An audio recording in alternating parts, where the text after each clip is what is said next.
Warning: the SCP Foundation database is classified. Access by unauthorized personnel is strictly prohibited. Perpetrators will be tracked, located, and detained. Item Number SCP-3008. Object Class Euclid. Special Containment Procedures. The retail park containing SCP-3008 has been purchased by the Foundation and converted into Site Redacted. All public roads leading to or passing by Site Redacted. have been redirected. The entrance to SCP-3008 is to be monitored at all times, and no one is to enter SCP-3008 outside of testing, as permitted by the senior researcher. Humans exiting SCP-3008 are to be detained and then debriefed prior to the administration of amnestics. Dependent upon the duration of their stay in SCP-3008, a cover story may need to be generated prior to their release. Any other entities exiting SCP-3008 are to be terminated. Description: SCP-3008 is a large retail unit previously owned by and branded as IKEA, a popular furniture retail chain. A person entering SCP-3008 through the main entrance and then passing out of sight of the doors will find themselves translocated to SCP-3008-1. This displacement will typically go unnoticed, as no change will occur from the perspective of the victim. They will generally not become aware until they try to return to the entrance. SCP-3008-1 is a space resembling the inside of an IKEA furniture store, extending far beyond the limits of what could physically be contained within the dimensions of the retail unit. Current measurements indicate an area of at least 10 square kilometers, with no visible external terminators detected in any direction. Inconclusive results from the use of laser rangefinders has led to the speculation that the space may be infinite. SCP-3008-1 is inhabited by an unknown number of civilians trapped within prior to containment. Gathered data suggests they have formed a rudimentary civilization within SCP-3008-1, including the construction of settlements and fortifications for the purpose of defending against SCP-3008-2. SCP-3008-2 are humanoid entities that exist within SCP-3008-1. While superficially resembling humans, they possess exaggerated and inconsistent bodily proportions, often described as being too short or too tall. They possess no facial features, and in all observed cases, wear a yellow shirt and blue trousers, consistent with the IKEA employee uniform. SCP-3008-1 has a rudimentary day-night cycle, determined by the overhead lighting within the space activating and deactivating at times consistent with the opening and closing times of the original retail store. During the night, instances of SCP-3008-2 will become violent towards all other lifeforms within SCP-3008-1. During these bouts of violence, they have been heard to vocalize phrases in English that are typically variations of, "The store is now closed. Please exit the building." Once day begins, SCP-3008-2 instances immediately become passive and begin moving throughout SCP-3008-1 seemingly at random. They are unresponsive to questioning or other verbal cues in this state, though will react violently if attacked.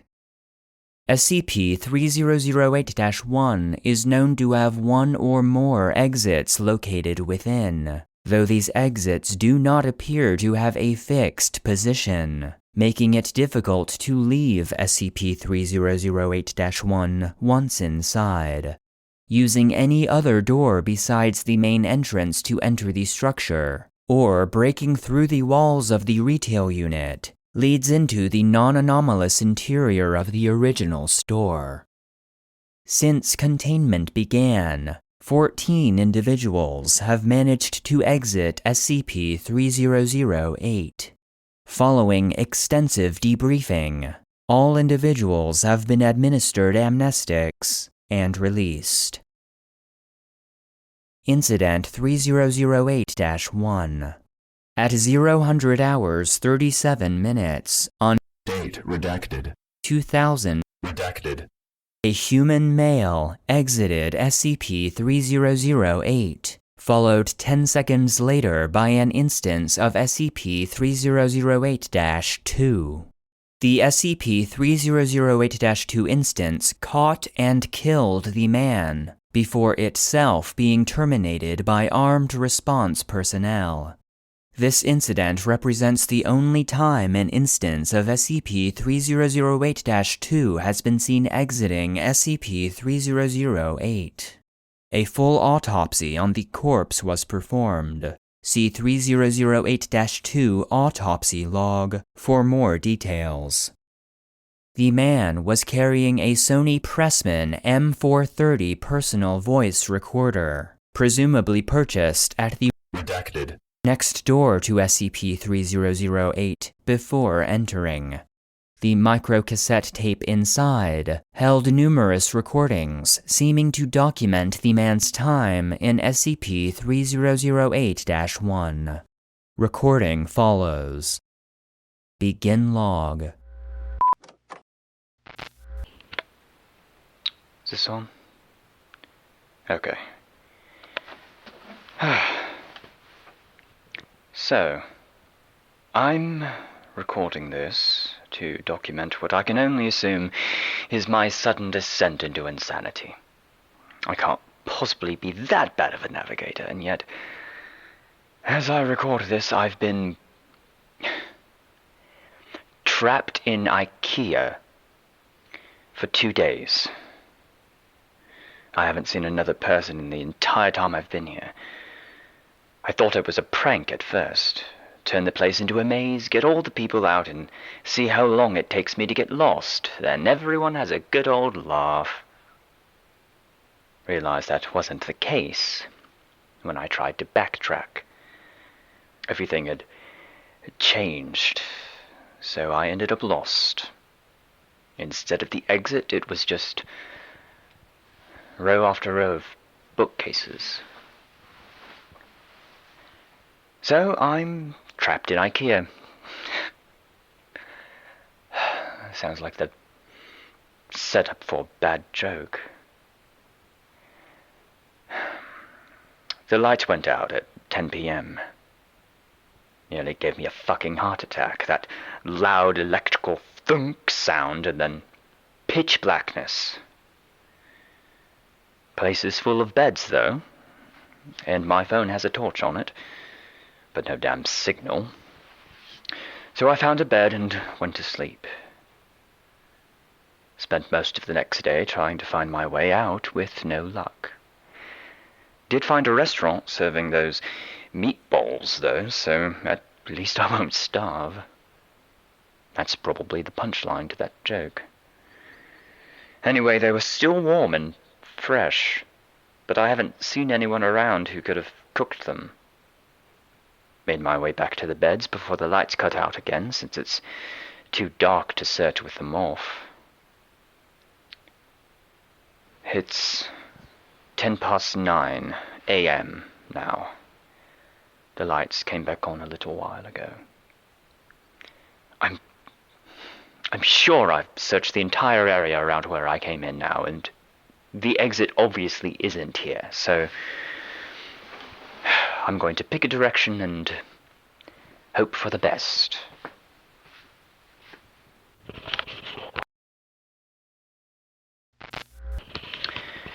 Day 3 of my magical IKEA mystery adventure. If I wasn't sure that there was something seriously weird about this place before, I am now. Walked for 3 hours in a more or less straight line, insert IKEA joke here, before I came across a ladder next to one of those huge stock shelves they have here. Climbed up to get my bearings, and it looks like this place just stretches on forever. Like that scene from The Lion King, except instead of trees and grass, it was all shelves and tables and crap. I did see a person moving not too far away, though, so I headed over. Thought it was a staff member at first. It was wearing the uniform. And hell, maybe it was. Maybe freakish 7-foot-tall monsters with long arms, short legs, and no faces are just the kinds of thing they want working at Super IKEA. Damn thing completely ignored me, though, and with no eyes or ears, I can't even be sure it knew I was there. Thought about shoving it or something to get its attention, but its hands were big enough to crush a watermelon, so I decided against it. It just kept moving along, and eventually I lost sight of it, so I decided to carry on the way I was going. Anyway, no comfy bed for me tonight. Looks like I've entered the improbably hard and pointy table section of the store. Guess I'll have to make do with some bunched up tablecloths. Phone battery died during the day too. Didn't work anyway, but I feel like I've just lost some vital lifeline.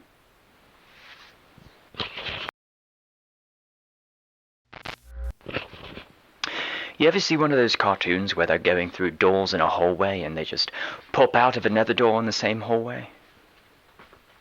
That's how I feel right now. I've seen nothing but the same identical bookshelf for 2 days now. Just row after row after row of them. I mean, come on. I love books as much as the next guy, but this is excessive.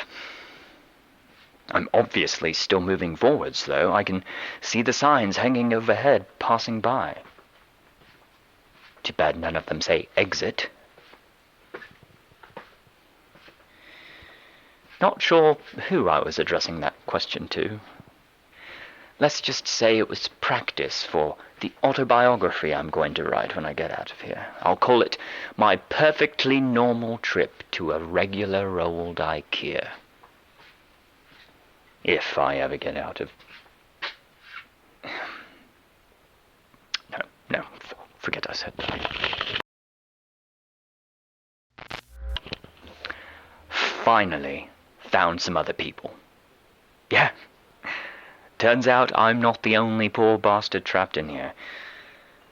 Lucky for me, I guess. My 6th night here, 2 of those staff things came at me in the dark. Different from the first one I saw, but still messed up. I heard them coming. They were saying that the store was closed and I had to leave the building. All nice and polite-like. I'm not sure which part of that was weirder. That they don't have mouths, or that they were apparently trying to kill me while they were saying it. Came at me like rabid dogs. So I legged it, sprinting through IKEA in the dark like a fucking madman. I saw it when I cleared another stand of those giant stock shelves, all lit up with torches and floodlights. They've built a whole town in here. Got a massive wall built out of shelves and beds and tables and whatever else. I swear to God, it was the most beautiful thing I've ever seen. Anyway, I guess they saw me coming, or maybe they heard my incredibly manly bellows of fear, because they had the gate open and two people were there waving me in. Heard the staff thing slam into the gate behind me after it closed, still politely informing us all that the store was now closed. They wandered off eventually, though. They call the town Exchange, because that's what's on the sign hanging from the ceiling directly above it. Exchange and returns. All lit up against the night using lights they found and plugged into the power lines. And there are beds and food and people. Over 50 wonderful people with regular-sized limbs and a full set of facial features. It's now my 7th night here, and the first one not spent in darkness. A full week living in IKEA. There's probably a TV show in that somewhere.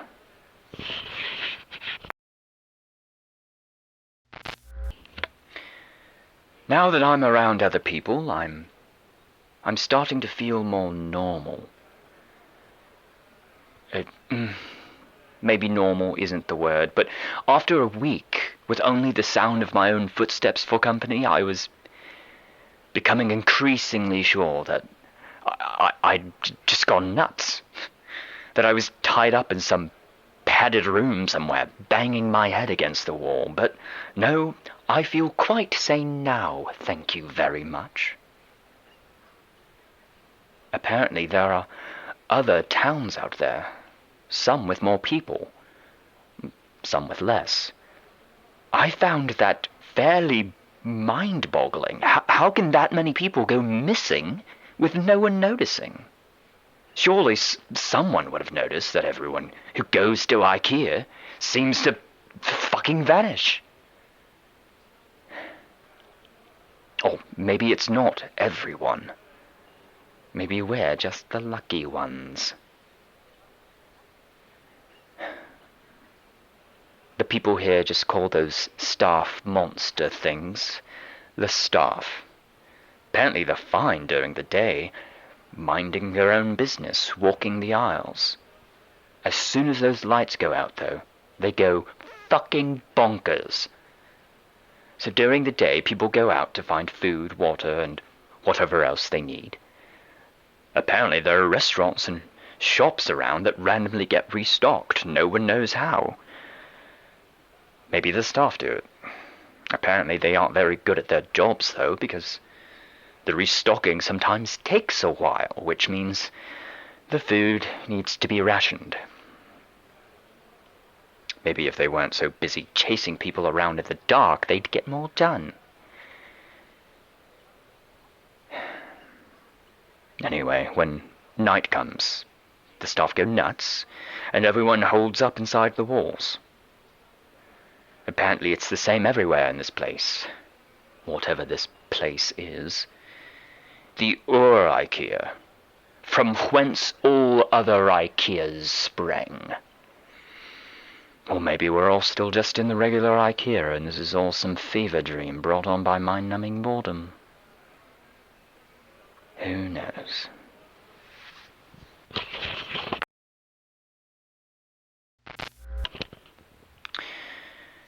Been here for 10 days now. Most of the people I asked said they stopped keeping track a long time ago.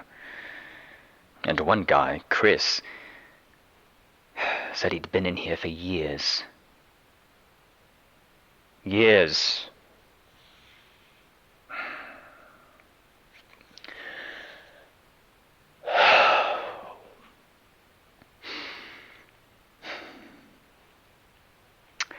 Apparently there are rumors of people who do manage to get out, and of people who see the exit only to have it vanish before their very eyes.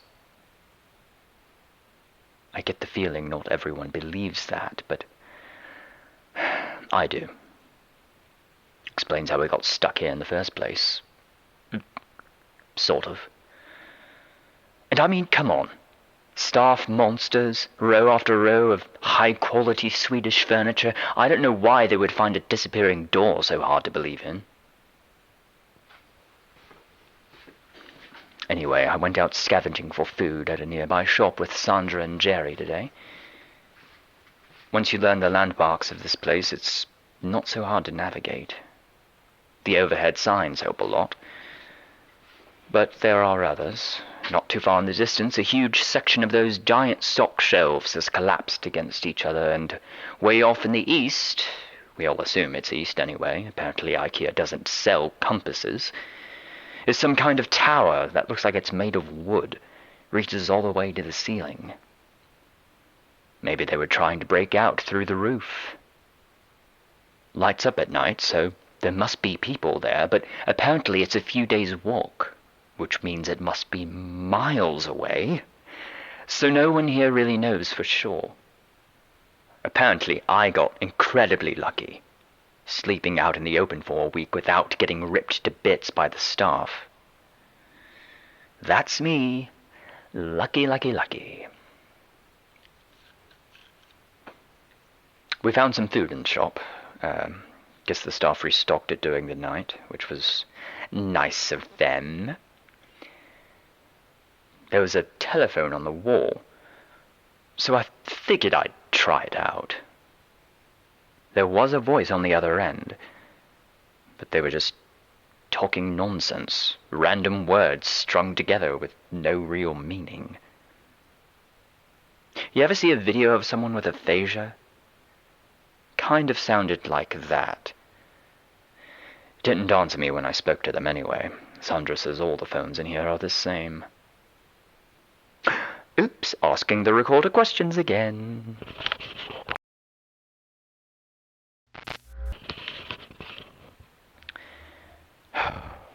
I was thinking last night.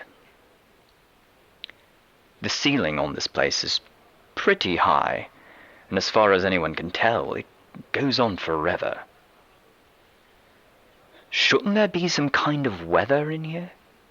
I'm sure I've read about some NASA building that was so big it had its own weather patterns, with clouds and stuff. This place is definitely bigger than that. But now that I think about it, I'm pretty sure I've never felt so much as a temperature change in here. I'll add it to the grand list of weird bullshit.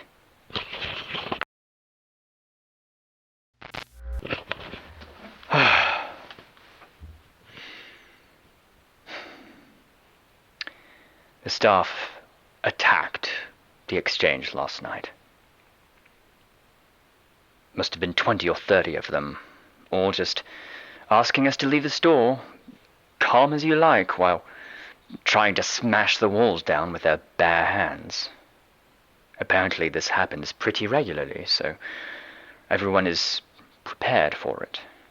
Knives from the restaurants, lawnmower blades made into hatchets, a fire axe. One guy, Wasim, even made a functional crossbow. Anyway, the walls have holes in them, which I hadn't noticed before, specifically so we can stab out at the staff when they attack. Took a couple of them down myself. They don't seem to bleed, which is weird, but they go down as easy as a regular person once you start sticking holes in them. We had to haul the bodies away in the morning.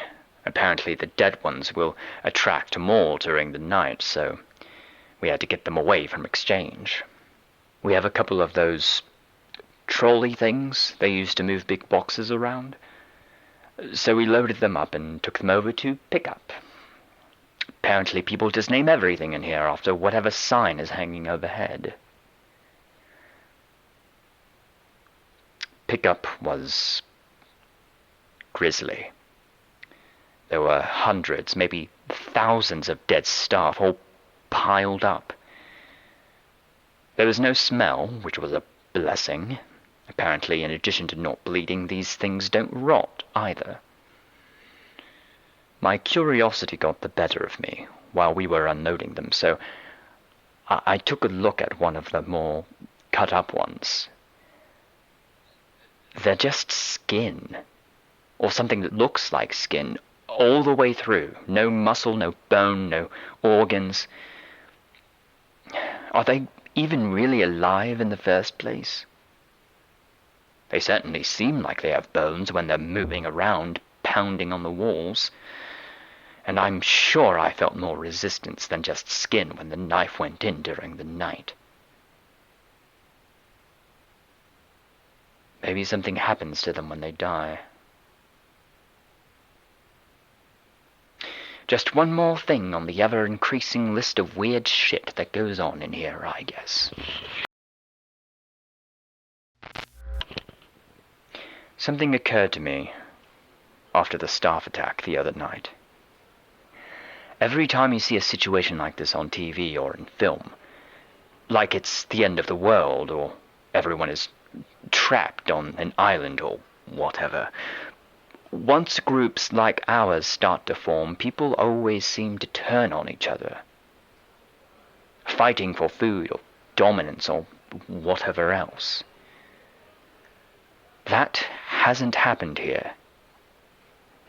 Apparently people from other towns come by from time to time just to check in or occasionally to trade if they are short on something. But everything is always cordial, friendly even. Maybe it's the threat of the staff, or perhaps the constant restocking of supplies in the shops means there's nothing much to fight over. Maybe people are just better than they're generally given credit for. That's a nice thought. I think I'll go with that one.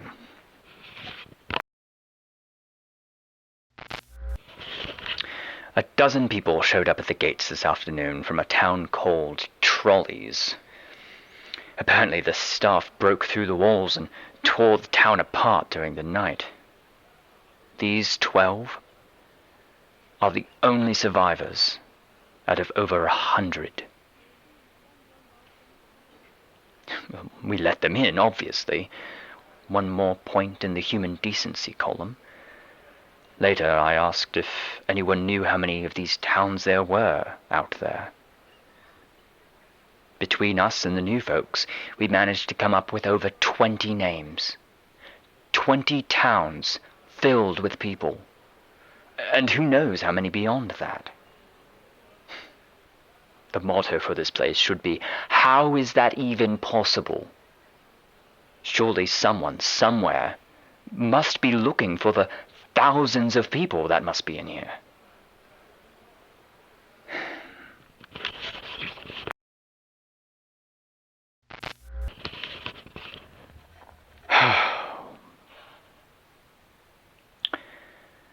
I've been here for a little over 2 months now.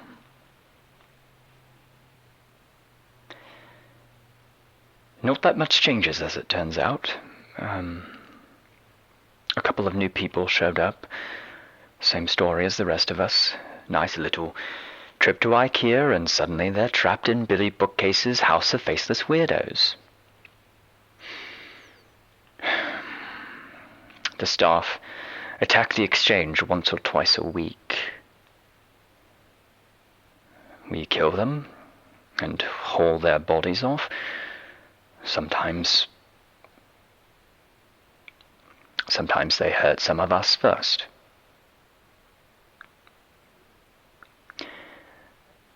They killed a guy called Jared a couple of weeks back. It was awful, frankly. Turns out regular humans still bleed in here, even if the staff don't. We tried our best, but none of us are doctors.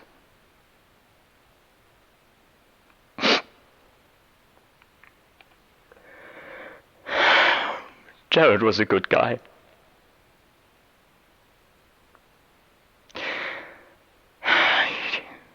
He deserved better.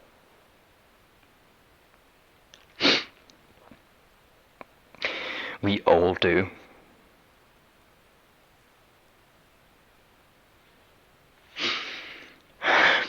It occurred to me a couple of days after that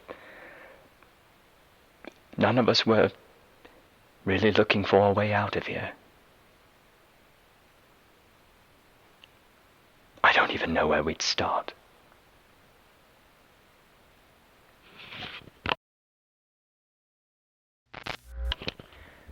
One of those quadcopter things with a camera attached buzzed past exchange today. I thought it meant that someone was finally looking for us, that help was on the way. Apparently it's not the first time this has happened, though. Same thing happened a few months ago, and everyone is still here. No idea if it saw us. It didn't stop if it did. Just kept flying until we could no longer see it.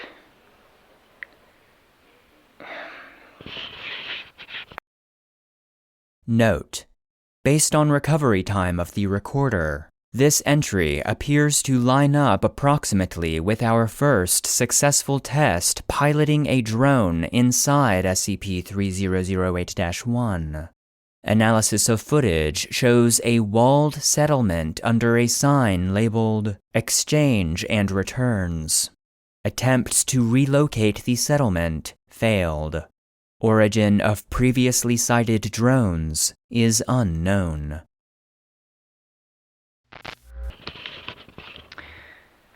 I started talking to people about the stuff they miss from home during dinner today.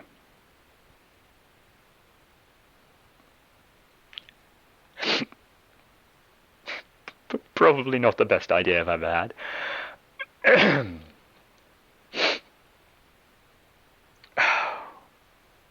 Everyone seemed pretty down after. A bunch of people here have families, husbands and wives, kids, dogs. Franklin apparently has a pet llama, though I'm not sure I buy that. But apparently, some of the people here have some seriously odd gaps in their knowledge. 3 of them had never heard of the International Space Station. 2 of them seemed to think Redacted was the Prime Minister, and 1 of them had apparently never heard of the Statue of Liberty. I believed them, too. They seemed just as confused as the rest of us. The more I thought about it, though, the more it started to explain a few things. What if the reason no one is looking for all us missing people is because we haven't all come from the same place? This is going to sound weird.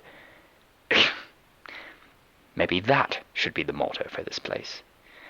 But what if all the people here have come from different dimensions, realities, whatever you call it? I've seen enough TV shows to know the drill.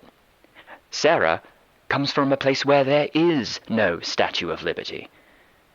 They didn't launch a space station where Wasim is from. If everyone here came from different places, even from ones that seem identical, there'd be no huge missing persons panic, no mass search. We'd just be a blip, a single missing person in a world of non-stop news. Well, that was a fun train of thought.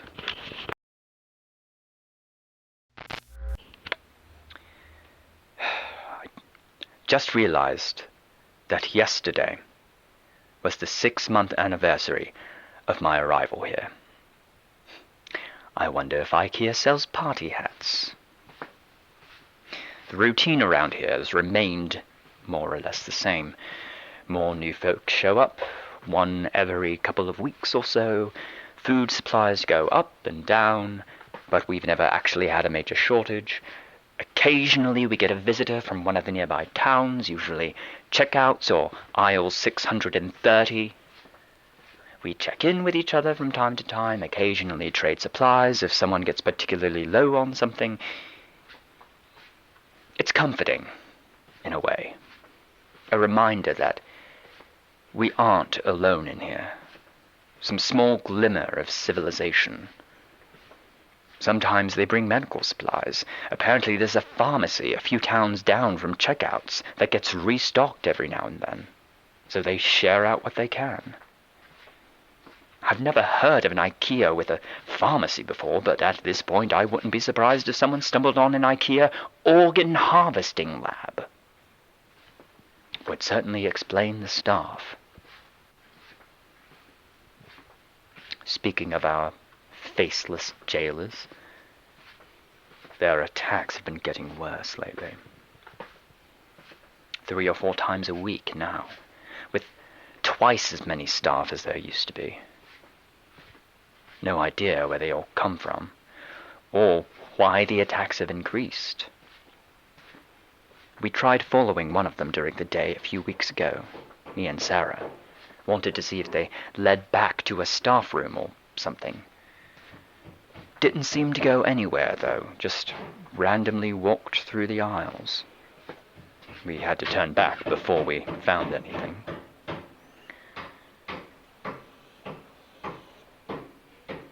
We've been reinforcing the walls,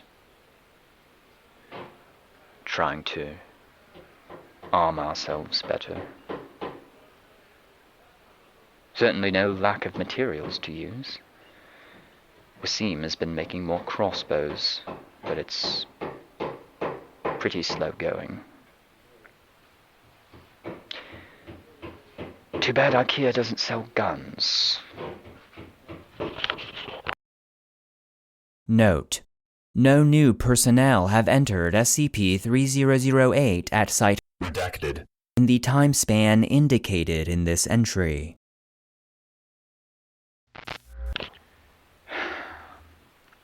The attacks are getting bad now.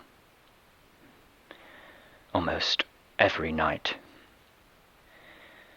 And with so many staff that the bodies almost pile high enough for others to climb the walls. I think we're in real trouble here.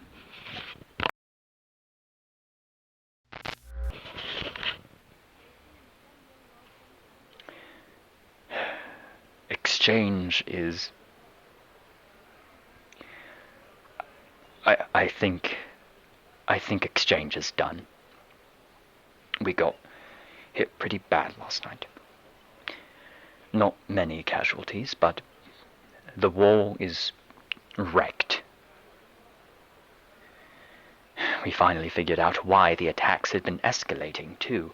A box of supplies had a chunk of one of the staff in there. No idea how it happened, but apparently a piece of one will draw them as well as a full body. Too late now, in any case. There's too many bodies for us to haul away and still have time to fix the wall before night. Candace has called a meeting. I suspect there will be talk of abandoning exchange. Maybe try and get shelter at checkouts or something. It's already getting late, though. I don't think we'll have time to make it. Maybe some of us will. I was fine for that first week out in the dark, after all. But then, how often can I keep getting lucky? I'm only recording this for a sense of closure, I guess. For me, or for anyone who finds this. If this is the final entry here, I hope whoever is listening to this is doing so from outside of this place.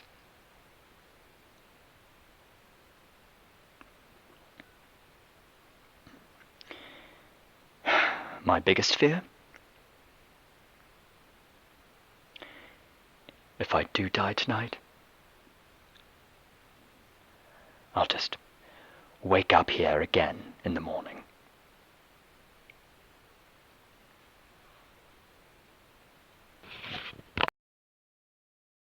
Note: this is the last entry.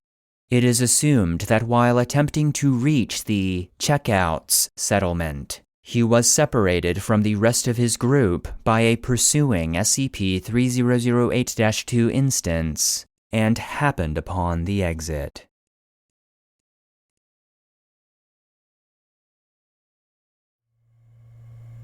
End of file. The SCP Foundation database is produced and narrated by Joshua Alan Lindsay. SCP-3008, a perfectly normal regular-rolled IKEA, was written by Mortos and requested by Patreon patrons Aeon, Jackson Razor, Melvin Shermaine, and Mieti Spaghetti. The database thanks you for your continued support. The voice of the man in the recording was Joshua Alan Lindsay. The database maintenance staff would like to thank new Patreon patrons: Action Scientist, Anonymous117, Apollos Eastman, Ashlyn K, Ash Phoenix, Black Cat, Cameron Maloney, Cash, 28, Craig Mulligan, Daniel Paulson, Darquise Odems, Dominic Stratford, Enzidu Brown, Eternal Brew, Homunculus Derelictus, Hopenum, Jackrabbit 4, Yarrow Rolanek, Katarina Johnstone, Kiwi Fruit Bird, Logan Hawks, Mirrors 914, Mr. Timms, Mr. Yeetus, Musical Golf Ball, Nanners, Nicholas Genwaldi, Safety Alpaca, Stevani, Tara Rose, Tara Gilpin, and Zachary Wright.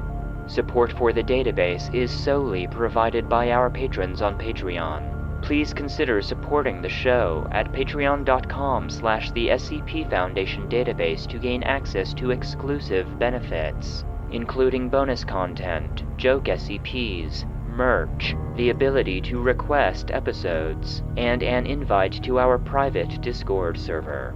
If you enjoy the database, consider leaving a rating or review, and stay connected by following any of our social media profiles. Links can be found in the episode description. The database will return on March 14th, 2024. Thanks for listening.